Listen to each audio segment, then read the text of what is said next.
Hello. Yes, Sara and I, together again. Buenas tardes y muchas gracias to everybody for being here on this special night with us. Climate change, Food insecurity, freshwater scarcity, unsustainable development, development itself, loss of biodiversity, pollution. deforestation. These environmental, social, political issues are the ones that have kept us busy this year, causing us headaches, nights of insomnia, and even depressions. But they have also given us the motivation that we need to be able to face these realities and work our hardest to attain a substantial change. Most of us have come to UPEACE in order to gain a better understanding of the uneasiness and discomfort that we feel about what is happening in our societies, things that we feel need to be changed in order to make our world a more marvelous place. In our specific case as students of natural resources and peace, our concerns lay within the scope of conflicts created by the disconnection between natural systems and human systems. Conflicts that arise from the lack of understanding of how humans are impacting the world, the environment, mostly in the name of development, degrading the same resources in which our subsistence depends, and endangering the livelihoods of those who are the most vulnerable. We learned this year that there are two main obstacles for addressing these concerns. The first one is inequality. The inequality that prevents more than 1 billion people from getting enough food every day.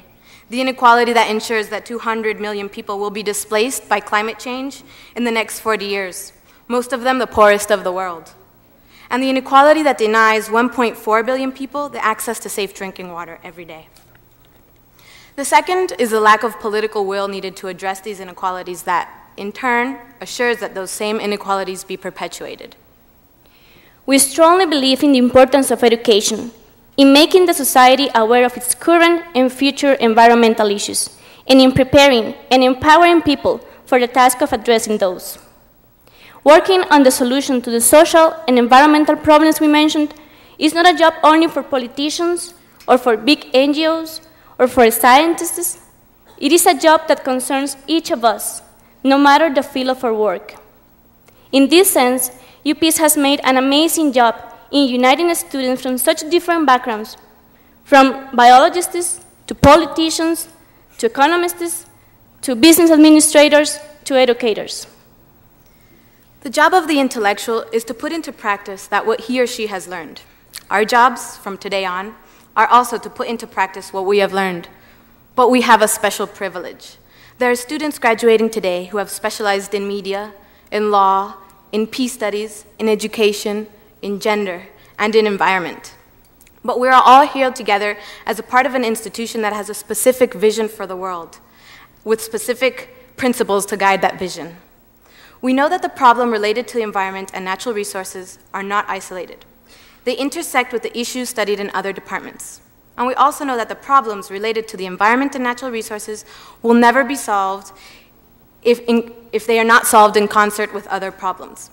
What we're trying to say here is that as the UPEACE class of 2009, we must be able to go out into the world, whichever part of it that we may end up in, and continue to work together, depend on one another, and cooperate with each other. Our hope is that we won't lose touch, that we won't forget about the wonderful people that we have met here and come to love, and that we will, in turn, forge projects, create links, and together work in concert to really make an impact on the world, helping us to someday, hopefully, reach the ideal for which this university stands for. On behalf of Ximena, Wesley, Andrew, Graham, Catherine, Sierra, Rebecca, Lisha, Ximena, and Sara, we thank you for an amazing year. Muchísimas gracias. Los queremos a todos.